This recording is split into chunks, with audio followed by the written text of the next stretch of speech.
kembali bersama saya dengan Yulan Selaban. Aku menjelaskan poin ketiga yang ini guys. Mengumpulkan soal dan jawaban kuliah online dan pertemuan 2-12 sudah saya buat. Terus kita membuat video dan menjelaskan soal dan jawaban poin 3 dan diupload ke YouTube. Oke.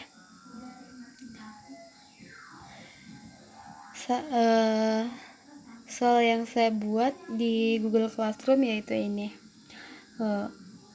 Apakah ada perubahan dalam investasi hasil uji statistiknya bila data tersebut mengalami transformasi dibanding tanpa transformasi? Nah, saya akan bantu jawab.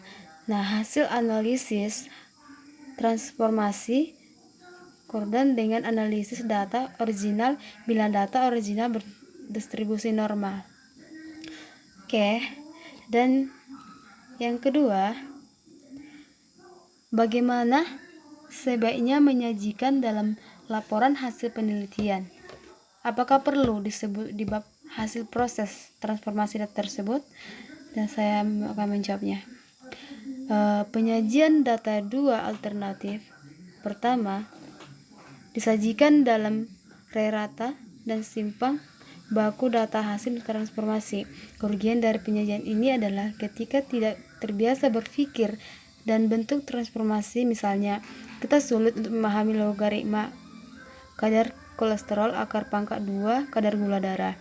Untuk mengatasi hal ini, alternatifnya adalah cara penyajian kedua, yaitu data disajikan dan rata geometri dan IK 95%. Rata geometri adalah hasil transformasi balik dari rata hasil transformasi. Ya, yang ketiga nih. Ini tentang materi validitas dan reliabilitas. Pertanyaannya yang saya buat, bagaimana menentukan validitas untuk kegiatan observasi? Nah guys, saya akan bantu jawab. Ada dua cara menentukannya. Validitas observasi yaitu menggunakan dasar teori atau konsep, kemudian diturunkan menjadi beberapa aspek atau indikator konsep. Yang kedua, menggunakan perbandingan antara perilaku. Pada cara pertama, observer harus menentukan teori atau konsep apa yang akan digunakan sebagai acuan observasi. Konsep atau teori ini kemudian diturunkan menjadi beberapa indikator dipakai untuk menjadi tolak ukur operasional konsep tersebut. Sedangkan cara kedua adalah membandingkan perilaku subjek pada berbagai situasi. Apakah perilaku intensi misalnya muncul di kelas? Apakah muncul juga saat ia berada di rumah? Apakah muncul juga ia sedang bekerja tugas di tempat les? Dengan membandingkan kemunculan perilaku dari hasil observasi tersebut akan didapatkan validitas observasi yang disebut concurrent validity. Dan pertanyaan yang terakhir saya buat, pertanyaan itu ada 4 ya guys. Nah, ini pertanyaannya. Seorang peneliti ingin mengetahui apakah catchability gillnet rata-rata masih tetap 30 ekor ikan atau lebih kecil dari itu. Data-data sebelumnya diketahui bahwa simpangan catchability 25 ekor.